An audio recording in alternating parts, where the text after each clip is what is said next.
Hello everyone, welcome to my YouTube channel learn with Kanika. आज हम करेंगे यूपी लेखपाल 2022 के लिए प्रैक्टिस सेट 11 का पार्ट 1। तो इससे पहले इसमें यूथ कंपटीशन टाइम्स के 10 प्रैक्टिस सेट कंप्लीट हो चुके हैं। तो आज की क्लास में हम 11th प्रैक्टिस सेट करेंगे, जिसमें हिंदी के 25 और मैथ्स के 25 क्वेश्चंस करेंगे। तो अगर आपको ये वीडियो अच्छी लगे तो इसे लाइक एंड शेयर ज़रूर कीजिएगा। साथ ही अगर आप चैनल पर नए हैं तो चैनल को सब्सक्राइब भी करें। क्वेश्चन फर्स्ट है, ऋण मुक्त में कौन सा समास है? तो ऋण मुक्त का हो जाएगा कि जो ऋण से मुक्त हो। तो ऋण से मुक्त, अगर कोई चीज़ किसी चीज़ से अलग हो रही है तो वहाँ पर हमेशा होगा अपादान तत्पुरुष समास। अगर तत्पुरुष पूछेगा तो केवल तत्पुरुष पे टिक लगा देंगे, लेकिन यहाँ पूछा तत्पुरुष समास का कौन सा टाइप भी है, तो हो जाएगा अपादान तत्पुरुष समास, ऑप्शन बी। नेक्स्ट है, भला मानस में कौन सा समास है? तो भला मानस का समास विग्रह होगा भला मानस, मतलब अच्छा मनुष्य। तो यहाँ पर विशेषता बताई गई है मनुष्य की अच्छा, तो जहाँ पर विशेषता होगी वहाँ हमारा होगा कर्मधारय समास। नेक्स्ट है, दिए गए विकल्पों में से केहरी शब्द का समानार्थी शब्द कौन सा है? तो केहरी का मीनिंग होता है शेर। तो यहाँ पर शेर, सिंह इसके पर्यायवाची हो जाएंगे। तो ऑप्शन के अकॉर्डिंग यहाँ हो जाएगा शेर का पर्यायवाची केसरी। तो केहरी का हो जाएगा शेर, सिंह और केसरी।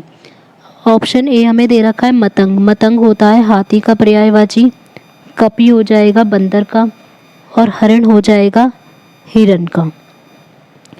नेक्स्ट है, कमल का पर्याय कौन सा नहीं है? तो कमल का पर्याय इनमें से पंकज भी है, राजीव भी है, पद्म भी है, लेकिन यहाँ पर जलद दे रखा है। अगर जलज होता तो ये कमल का पर्यायवाची होता, लेकिन लास्ट में जिनमें द लगा हुआ होता है वो होते हैं बादल के पर्यायवाची। तो ये जलद हो जाएगा बादल का। नेक्स्ट है, आविर्भाव शब्द का विलोमार्थी क्या है? तो आविर्भाव का विलोम शब्द हो जाएगा तिरोभाव, ऑप्शन सी।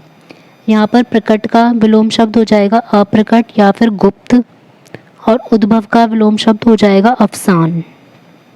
नेक्स्ट है, नीचे दिए गए विकल्पों में से कृपण का विरोधार्थी शब्द चुनिए। तो कृपण का हमें, कृपण मीन्स जो क्रूअल होता है, तो इसका विलोम शब्द यहाँ पर हो जाएगा उदार, ऑप्शन बी।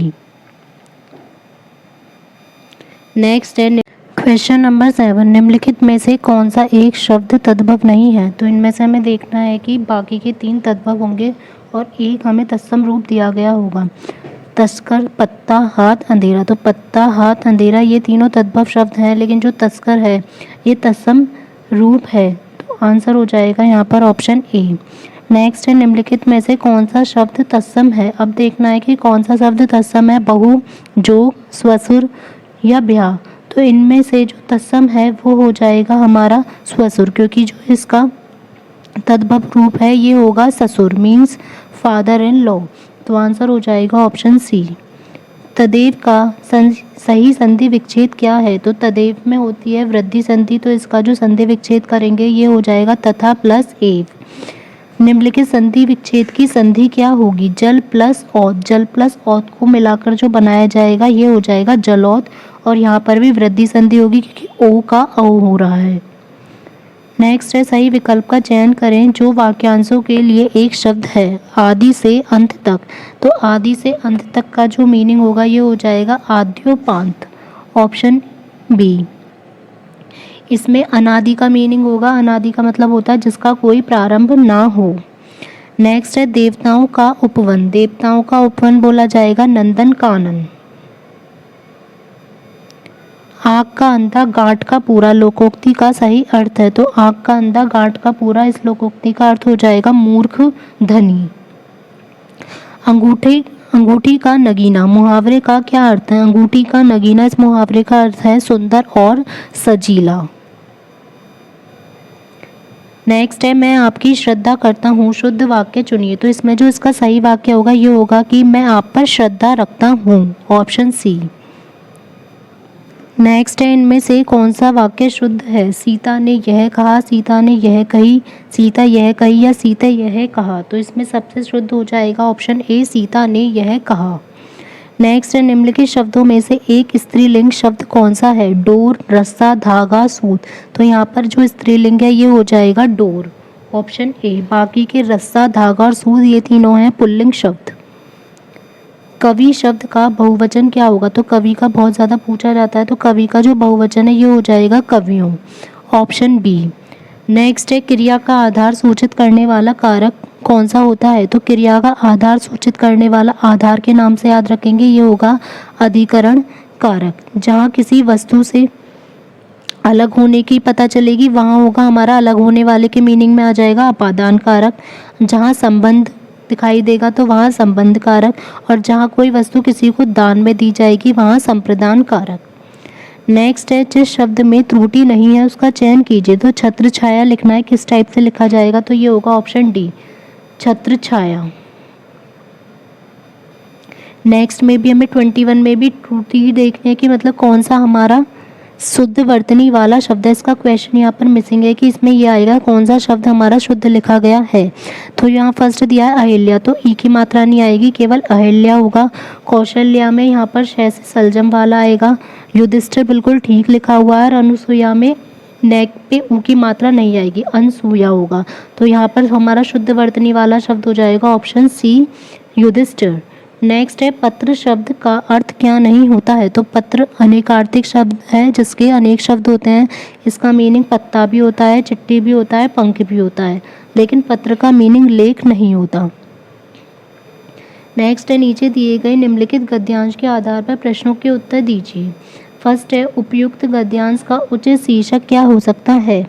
प्राचीन काल के पुस्तकालय, पुस्तकालय का इतिहास, पुस्तकों का संग्रह, या पुस्तकालय और भारत। तो यहाँ पर है साहित्य उन्नति के साधनों में पुस्तकालयों का स्थान अत्यंत महत्वपूर्ण है। इनके द्वारा साहित्य के जीवन की रक्षा, पुष्टि, अभिवृद्धि होती है। तो यहाँ पुस्तकालय के बारे में बताया गया, और साथ ही यहाँ पर इसी के बल पर वर्तमान भारत को अपने अतीत गौरव पर गर्व है। पुस्तकालय भारत के लिए कोई नई वस्तु नहीं है। तो पुस्तकालय और भारत दोनों के बारे में ही इस पैराग्राफ में बताया गया है। तो यहाँ जो आंसर है ये हो जाएगा ऑप्शन डी, पुस्तकालय और भारत। नेक्स्ट है गद्यांश में रेखांकित अंश की उचित उत्तर क्या होगा? तो पहले रेखांकित जो अंश है वो देख लेते हैं कि यहाँ पर क्या दे रखा है। तो इस पैराग्राफ में कोई रेखांकित अंश नहीं दिया गया है, इसका मतलब यहाँ पर मिसिंग है। तो इसमें बस ऐसे ही आंसर देख लेते हैं। इसका आंसर ऑप्शन बी है, अधूरा क्वेश्चन है ये, क्योंकि पुस्तकालय भारत के प्रसिद्धि के कारण रहे हैं। इन पुस्तकालयों के कारण चीन, फारस प्रवृत्ति सुदूर स्थित देशों के झुंड विद्या अनुराग की लंबी यात्राएं करके भारत आया करते थे, और ये भारत के अतीत गौरव का कारण है। नेक्स्ट है साहित्य की उन्नति का सबसे अधिक महत्वपूर्ण साधन क्या है? तो यहाँ पता है पुस्तकालय के बारे में ही बताया गया है। तो साहित्य की उन्नति का सबसे महत्वपूर्ण साधन है पुस्तकालय, ऑप्शन सी। नेक्स्ट है यदि एक वृत्त की त्रिज्या r में x इकाई की वृद्धि की जाती है तो उसकी परिधि में कितने इकाई की वृद्धि होगी? तो यहाँ पर वृत्त की जो त्रिज्या में x की वृद्धि की जा रही है तो उसकी जो त्रिज्या है वो r प्लस x हो जाएगी। अब उसकी वृद्धि परिधि में वृद्धि देख लेते हैं। तो परिधि नई वाली हो जाएगी 2 पाई r प्लस एक्स, माइनस पहली वाली हो जाएगी 2 पाई r। तो 2 पाई r से 2 पाई r कट हो जाएगा, केवल बचेगा 2 पाई x। तो यह आंसर हो जाएगा option D, 2 pi x। Next है 6x square z, 8x square Y cube Z square, 12x cube Y cube Z cube का में से याद कीजिए। तो जब हमें इस टाइप पावर में दिया होगा तो जब हमें एलसीएम लेना होगा तो हम क्या करेंगे, हाईएस्ट पावर को चूज़ करेंगे, और जब हमें एचसीएफ निकालना होगा तो हम लोएस्ट पावर को। पहले तो 6, 8 और 12 का देख लेते हैं नंबर का क्या होगा। तो 6, 8 और 12 तो ये हमारे 2 से डिविजिबल होंगे। एक तो हम देख लेते हैं कि 2 से डिविजिबल हो जाएंगे तीनों ही नंबर। ये देखना होगा कि तीनों नंबर हाईएस्ट किससे डिविजिबल है। यहाँ बचेगा 2 3 ज़ा 6, 2 4 ज़ा 8 और 2 6 ज़ा। अब 3 4 6 तीनों किसी भी एक नंबर से डिविजिबल नहीं है, तो इसका मतलब इन तीनों का तो एचसीएफ हो गया 2। तो ये ऑप्शन सी और बी हमारे हो गए कट। अब बचा हमारा आगे का। आगे हमें देखना है यहाँ x है, यहाँ x स्क्वायर, यहाँ x क्यूब। तो सबसे छोटी पावर हमें देखनी है वो क्या हो जाएगी, x। तो 2x। Next y square, y cube, y cube. तो सबसे छोटी पावर हो जाएगी y square. z square, z cube. तो यहाँ छोटी पावर हो जाएगी z। तो आंसर हो जाएगा option D, 2x square 2xy² z। Next है यदि x plus Y equals to 27 और x minus 2y equals to -1 है तो y की वैल्यू क्या होगी। ये दो इक्वेशन दी गई हैं, इनको सॉल्व कर लेंगे। तो यहाँ से हमें x को हटाना है, तो दोनों इक्वेशंस को माइनस कर देंगे तो x हट जाएगा और y की वैल्यू आ जाएगी। सब्ट्रैक्ट करेंगे तो साइन चेंज हो जाएंगे। यहाँ पर x से x कट गया, 4y इक्वल्स टू हो जाएगा 28, तो y की वैल्यू हो जाएगी 7, ऑप्शन सी। नेक्स्ट है कंपनी की परिचालन लागत नीचे दी गई है। ऋण, ब्याज, वेतन कर 2016 और 17। 2016 में परिचालनों पर व्यय किया गया कुल धन 120 लाख है और 2017 में व्यय किया गया कुल धन 150 लाख है। तो 2016 की तुलना में 2017 में वेतन कितना अधिक था। तो यहाँ पर हम निकाल लेंगे कि यहाँ पर हमें वेतन में निकालना है, तो दोनों का वेतन निकाल लेते हैं। 2016 में 50% है, 2017 में 55%। तो पहले 2016 का निकालेंगे, 120 लाख है तो 120 गुणा 50%, इसका हमें पता चल जाएगा 60 लाख हो जाएगा। ऐसे ही अब 2017 का निकाल लेंगे, उसके लिए 150 लाख है और इसका 55%, तो ये हमारा आ जाएगा 82.5 लाख। तो यहाँ पर माइनस कर देंगे, 82.5 में से जब 60 माइनस करेंगे तो हो जाएगा 22.5 लाख, ऑप्शन सी। नेक्स्ट है समकोण त्रिभुज की ऊंचाई और आधार के बीच का अंतर 7 सेंटीमीटर है और त्रिभुज का क्षेत्रफल 30 स्क्वायर सेंटीमीटर है, तो त्रिभुज का परिमाप क्या होगा। यहाँ पर ऊंचाई और आधार दोनों, ऊंचाई को हम मान लेते हैं x है और आधार मान लेते हैं y, तो x माइनस वाई की वैल्यू हमें दे रखी है इक्वल्स टू 7। अब क्षेत्रफल दे रखा है 30 इक्वल्स टू हो जाएगा हाफ इंटू आधार गुणा ऊंचाई, तो एक्स वाई की वैल्यू आ जाएगी हमारी 60। इसके बाद हमें यहाँ पर निकालना है त्रिभुज का परिमाप, तो पहले x प्लस वाई की वैल्यू निकाल लेते हैं। तो x प्लस वाई की जो स्क्वायर है वो इक्वल्स टू होगा x माइनस वाई का square plus 4xy। x minus Y का स्क्वायर हो जाएगा 49 प्लस 4 इंटू एक्स वाई हो जाएगा यहाँ पर 4 इंटू 60 मीन्स 240 इक्वल्स टू 289। तो x प्लस वाई की वैल्यू आ जाएगी 17 अंडर रूट निकाल के।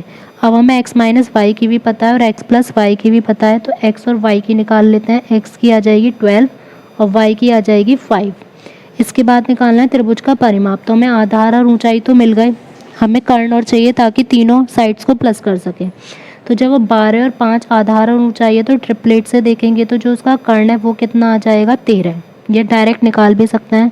12, 5 और 13 को प्लस कर लेंगे, 12 और 5 17 प्लस 13 करेंगे तो आंसर हो जाएगा 30। तो यहाँ होगा ऑप्शन सी 30 सेंटीमीटर। नेक्स्ट है 5 किलो गेहूँ और 10 किलो मसूर का क्रय मूल्य क्रमशः 70 और 80 रुपये प्रति किलो है। तो बिक्री करने पर 10% लाभ गेहूं पर और 20% मसूर पर प्राप्त होता है, तो सभी चीज़ों का विक्रय मूल्य कितना होगा। तो यहाँ पर दोनों का निकाल लेंगे। पहले 5 किलो, ये 70 रुपये प्रति किलो है, तो 5 किलो गेहूं का हो जाएगा हमारा 350 और 10 किलो मसूर का हो जाएगा 800। अब दोनों का एक साथ निकाल लेते हैं। पहले तो 350 पे है 10% लाभ, तो 110/100 और 800 रुपये पर हो जाएगा 20% लाभ, तो 120/100। यहाँ पर 100 से 100 कट हो जाएगा, आ जाएगा 385 प्लस 960, इसको ऐड करके आएगा 1345 रुपये, ऑप्शन बी। नेक्स्ट है निर्देश। यह बार चार्ट इतिहास और भूगोल में 4 छात्रों के प्रतिशत अंक को दर्शाता है। बार चार्ट पर विचार करें और उस पर आधारित सवालों के जवाब दें। तो यहाँ पर जो डार्क वाला बार है वो तो होगा हमारे हिस्ट्री का और लाइट वाला ज्योग्राफी का। तो भूगोल और इतिहास में प्राप्त कुल अंकों के औसत में कितने प्रतिशत का अंतर है। तो यहाँ पर पहले इनके नंबर जोड़ लेते हैं, भूगोल के अलग और इतिहास के अलग। पहले हिस्ट्री के जोड़ते हैं, तो हिस्ट्री के हमारे हो जाएंगे यहाँ पर फर्स्ट में 75 प्लस 63 प्लस 80 प्लस 72, तो हिस्ट्री के हो जाएंगे 290। ज्योग्राफी के हैं 80 प्लस 87 70 प्लस 75, ये हो जाएंगे 312। अब इसका निकालना है हमें पहले औसत, तो ये हो जाएगा 312/4, दोनों का ही 4 है, माइनस 290/4, 22/4 और ये हो जाएगा 5.5%। तो ये आंसर हो जाएगा ऑप्शन डी। नेक्स्ट है 213 की पावर 6 का अंतिम अंक क्या होगा। तो यहाँ पर क्या करेंगे हम, हमेशा जब भी पावर किसी में भी दी होगी तो उसे हम पहले 4 में चेंज करने की कोशिश करेंगे, क्योंकि उसका इकाई का अंक 1 हो जाएगा। तो 213 का 4 कर देंगे तो यहाँ इंटू 213 की पावर 2, तो ये तो हमारा कट के 1 हो गया। अब यहाँ कर देख लेते हैं, 3 तिया हो जाएगा 9, तो इसका इकाई का अंक होगा ऑप्शन डी 9। नेक्स्ट है ज्यामितीय निरूपण जो पूरे और उसके अंश के बीच का संबंध दिखाता है। तो जो पूरा और अंश के बीच का रिलेशन बताता है उसको बोलते हैं हम pie chart, option B.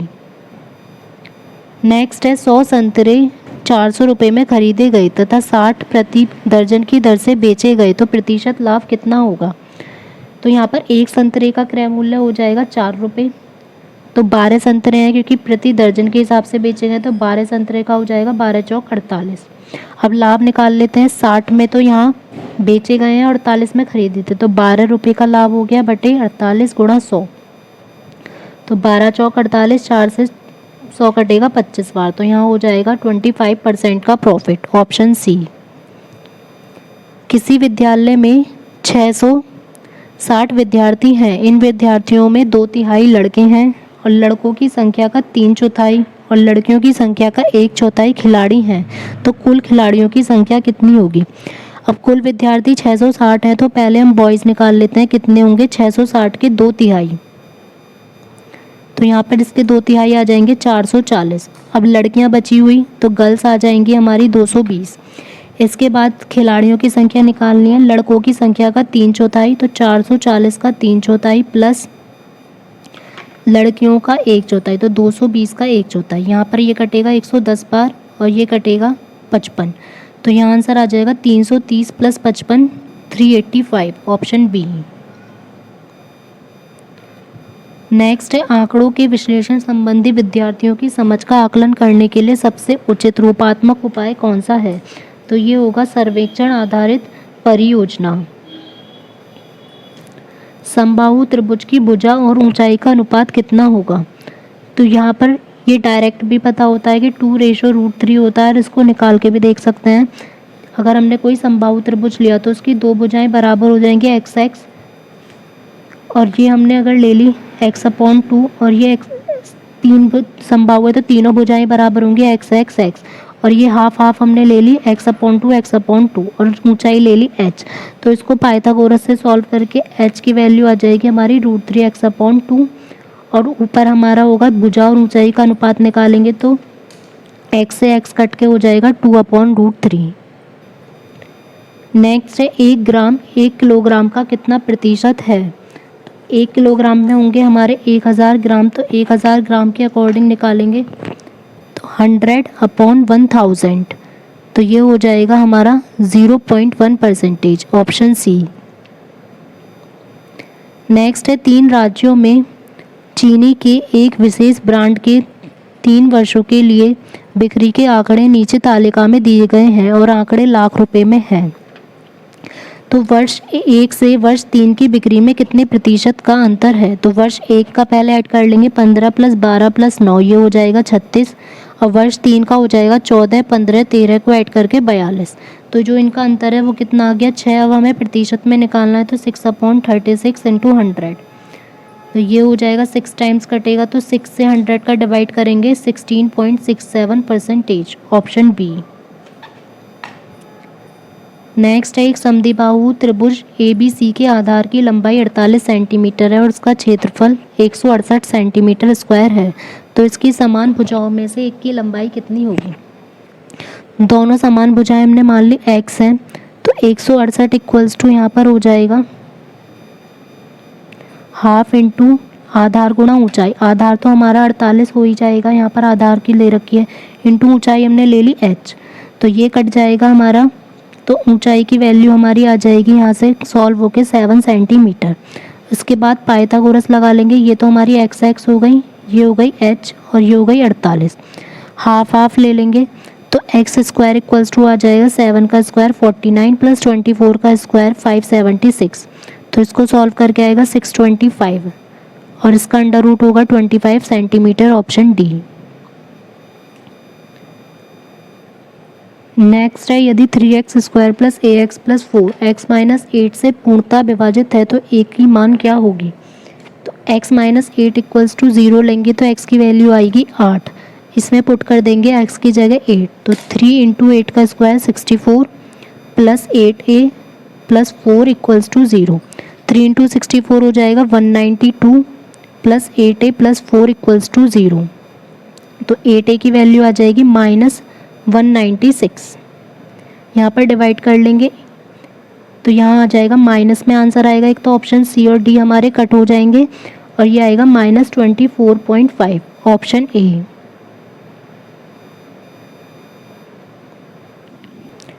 Next है, निम्नलिखित बार ग्राफ पिछले 10 वर्षों में कंपनी XYZ द्वारा बेचे गए पर्सनल कंप्यूटरों की जानकारी प्रदर्शित करता है। तो यहाँ 2004 से 2014 तक का दे रखा है। वर्ष 2006 में XYZ ने कितने पर्सनल कंप्यूटरों की बिक्री की थी। तो 2006 में देख लेते हैं, यहाँ दे रखी है हमें 20, तो यहाँ हो जाएगा ऑप्शन सी 20। नेक्स्ट है, नीचे कक्षा में उपस्थित 100 विद्यार्थियों का विवरण उनकी उपस्थिति दिन के आधार पर दिया गया है। तो यहाँ पर हमें निकालना है बहुलक। सबसे ज़्यादा जो फ्रिक्वेंसी है विद्यार्थियों की संख्या की वो है 34, तो ये तो हो जाएगी हमारी फ्रिक्वेंसी F1। इससे पहले की 28 हो जाएगी F0 और 18 हो जाएगी F2 और लोअर लिमिट हो जाएगी 14, क्योंकि 14 से 18 के बीच में आंसर होगा L। अब यहाँ पर फॉर्मूला लगा लेंगे L प्लस, तो ये हो जाएगा 14 plus 34 minus 28, F1 minus F0 upon F1 34 minus 28 minus F2 18 into i. इन दोनों के बीच का डिफरेंस जो होगा हमारा हो जाएगा 4। तो यहाँ पर जब सॉल्व करेंगे तो 14 प्लस 24 बचेगा, 6 इंटू 4 24 अपॉन माइनस करके 22, तो यहाँ आ जाएगा 15.09, ऑप्शन ए।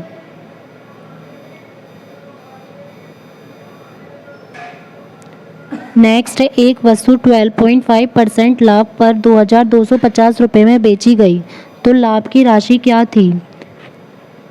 तो यहाँ पर विक्रय मूल्य दिया गया है कि इतने रुपए में बेची गई, ये एसपी हो जाएगा और ये हो जाएगा प्रॉफिट परसेंटेज। पहले निकाल लेंगे सीपी, तो सीपी हो जाएगा 2250 गुणा 100 अपॉन लाभ हो जाएगा 112.5, तो ये सॉल्व करके आएगा हमारा 2000। सीपी हो गया 2000 और एसपी हो गया 2250, तो लाभ की राशि 2250 में से 2000 माइनस कर देंगे तो आंसर होगा ऑप्शन बी 250 रुपये। नेक्स्ट है, किसी चुनाव में एक उम्मीदवार को 62% वोट प्राप्त हुआ और वह 35,640 वोटों से चुनाव जीत गया। तो चुनाव में कुल वोटों की संख्या क्या थी यदि कोई भी वोट अमान्य ना रहा हो। तो टोटल हमारी 100% होंगी, उसमें से 62% उसे प्राप्त हुई हैं, तो बची कितनी 38। इनके बीच का डिफरेंस हो जाएगा 24, जो कि 24% इक्वल्स टू हमें दे रखा है कि कितने वोटों से जीता है 35,640। इसका 100% निकाल देंगे तो आंसर आ जाएगा ऑप्शन डी 1,48,500। नेक्स्ट है, दो संख्याओं का योगफल 30 है और उनका एलसीएम 25 है, तो बड़ी संख्या ज्ञात कीजिए। तो बड़ी संख्या अगर हमने x मान लिया, छोटी संख्या y, तो दोनों को प्लस करके तो इक्वल्स टू हमारा 30 आना चाहिए। अब उसमें उनका एलसीएम हमारा आना चाहिए 25, तो ये तो बड़ी संख्या जब प्लस करके ही 30 आ रहा है तो 30 से बड़ा नंबर तो होगा ही नहीं, तो ऑप्शन ए हमारा हो जाएगा कट 55। नेक्स्ट है, अगर हम इसमें देख लेंगे रख के ऑप्शन बी, तो 25 रखा और अगर दूसरी छोटी वाली संख्या हो गई 5 इक्वल्स टू 30 आएगा और इनका एलसीएम भी हमारा 25 ही होगा। 1 से तो 1 और 29 होगा नहीं, 15 और 15 करेंगे तो इसका एलसीएम 15 होगा ना कि 25, तो आंसर हो जाएगा ऑप्शन बी बड़ी संख्या 25 और छोटी संख्या 5। नेक्स्ट है, एक धनात्मक भिन्न और उनके व्यतक्रम के बीच का अंतर 6 होल 39/160 है, तो ये भिन्न कौन सी होगी।